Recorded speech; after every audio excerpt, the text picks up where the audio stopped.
الناقض العاشر الإعراض عن دين الله لا يتعلمه ولا يعمل به والدليل قوله تعالى ومن أظلم ممن ذكر بآيات ربه ثم أعرض عنها إنا من المجرمين منتقمون. Le 10e annulatif, c'est se détourner de la religion. Se détourner de la religion en délaissant complètement son apprentissage ou sa mise en pratique.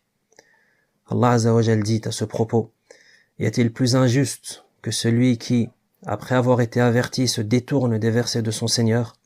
Cela ne fait aucun doute, nous nous vengerons des criminels. Surat As-Sajda, verset 22. ولا فرق في جميع هذه النواقض بين الهازل والجاد والخائف والعابث إلا المكره فله حكم وحده وأما الهزل بشيء من ذلك والعبث بدين الله تبارك وتعالى فهو ناقل عن الملة وهو ناقض من نواقض الإسلام ولئن سألتهم ليقولن إنما كنا نخوض ونلعب قل أبي الله وآياته ورسوله كنتم تستهزئون لا تعتذروا قد كفرتم بعد إيمانكم. Donc ces annulatifs de l'islam, qu'ils soient perpétrés avec sérieux, ou bien par plaisanterie, ou sous l'effet de la peur, ces 10 annulatifs de la ilaha illallah restent effectifs et cela ne change rien. Par contre, celui qui commet un de ces annulatifs sous l'effet de la contrainte fera exception à la règle. Donc, commettre un des annulatifs sous la contrainte est un cas à part et est soumis à d'autres règles. Par contre, faire cela par plaisanterie ou se moquer de la religion d'Allah tabaraka wa ta'ala provoque l'exclusion de la religion, car il s'agit d'un annulatif de l'islam à part entière. Allah Azza wa Jal dit « Et si tu les interroges sur leurs propos, ils te répondront « Nous ne faisions que bavarder et plaisanter. » Dis-leur donc « Est-ce d'Allah, de ses versets et de son messager que vous vous moquiez ? Ne cherchez pas à vous excuser. Vous avez montré votre mécréance après avoir affiché votre foi. » Surat At-Tawbah, versets 65 et 66. وكل هذه من أعظم ما يكون خطرا ومن أكثر ما يكون وقوعا فينبغي للمسلم أن يحذر ذلك وأن يخاف منه على نفسه وأن يعوذ بالله من موجبات ذلك ومن غضب الله وأليم عقابه وأن يجتهد في تحقيق لا إله إلا الله وأن يعرف نواقض الإسلام ليحذرها وليحذر منها. Ces 10 annulatifs comptent parmi les plus graves et les plus répandus. Le musulman se doit donc d'être constamment vigilant et de craindre pour sa personne d'en commettre. Le musulman se doit de chercher refuge auprès d'Allah contre tout ce qui pourrait conduire à ces annulatifs, de chercher refuge auprès d'Allah contre la colère divine et son châtiment douloureux. Le musulman doit s'efforcer de concrétiser la parole La ilaha illallah, comme il se doit d'apprendre les annulatifs de l'islam, et ainsi il sera en mesure de les éviter et de mettre en garde contre eux.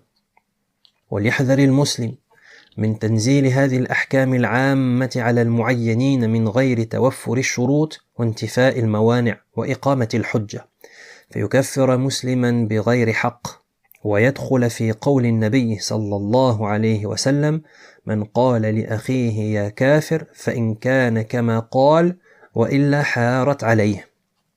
Le musulman se doit également de faire particulièrement attention à ne pas appliquer ces règles générales sur des individus en particulier, sur des individus précis, sans que toutes les conditions nécessaires à la mise en application de ces règles ne soient réunies, sans que tous les éléments empêchant leur mise en application ne soient absents, et sans que les preuves aient été clairement établies à celui qui s'en est rendu coupable. Donc le musulman doit faire très très attention à ne pas appliquer ces règles générales, ces 10 annulatifs qu'on vient de voir, ce sont des règles générales. Le musulman doit faire très attention à ne pas les mettre en application sur des individus en particulier, sur des individus précis, sans que toutes les conditions nécessaires à la mise en application de ces règles ne soient réunies, et sans que tous les éléments ou les entraves qui empêchent leur mise en application ne soient absentes, et aussi sans que les preuves aient été clairement établies à la personne qui s'est rendue coupable d'un de ces annulatifs. Car si tel n'est pas le cas, un musulman serait déclaré mécréant à tort, problématique, à propos de laquelle dit le prophète sallallahu alayhi wa sallam, celui qui traite son frère de mécréant, soit c'est effectivement le cas, soit l'accusation se retourne contre lui.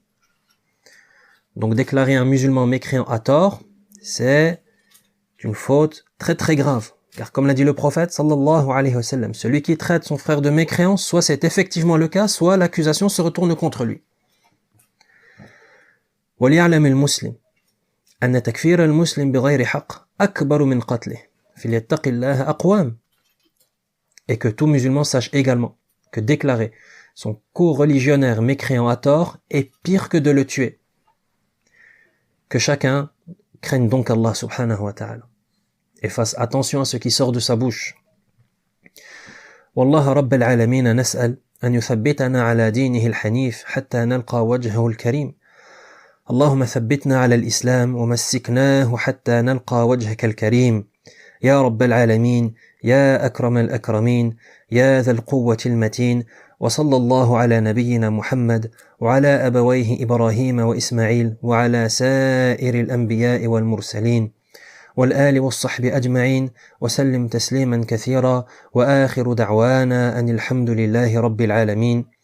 Et enfin, le cheikh en conclusion de son livre invoque le Très-Haut en disant « Enfin, nous sollicitons Allah et lui seul pour qu'il nous raffermisse et nous maintienne sur sa religion d'aisance et de facilité, et ceci jusqu'à ce que nous rencontrions son noble visage. Ô Allah, raffermis-nous sur l'islam et attache-nous-y jusqu'à ce que nous rencontrions ton noble visage. Ô toi le Seigneur des mondes, ô toi le plus généreux qui soit, ô toi le détenteur de la force inébranlable, et qu'Allah couvre d'éloges et salue grandement notre prophète Muhammad, ainsi que ses deux aïeux, Ibrahim et Ismaïl, et tous les autres prophètes et messagers, et tous ses suiveurs et ses compagnons, et notre dernière invocation sera « Toutes les louanges ne reviennent de droit qu'à Allah ». Et c'est donc ainsi que prend fin, par la grâce d'Allah et sa bonté, la lecture et la traduction en langue française du livret Shurut la ilaha illallah wa nawaqidul islam, les conditions de la ilaha illallah et les annulatifs de l'islam. Livret dont l'auteur est le noble cheikh, le docteur Muhammad ibn Saïd Raslan, hafizahullah ta'ala, et tout cela dans des assises qui ont débuté le 27 du mois de Safar de l'année 1444 de l'hégire de notre prophète sallallahu alayhi wa sallam, correspondant au 23 septembre de l'année 2022 du calendrier grégorien. Et ces assises se sont clôturées le 8e jour du mois de Rabi'in al-Awwal de l'année 1444 de l'hégire de notre prophète sallallahu alayhi wa sallam, correspondant au 4 octobre 2022 du calendrier grégorien. ربنا تقبل منا إنك أنت السميع العليم وتب علينا إنك أنت التواب الرحيم.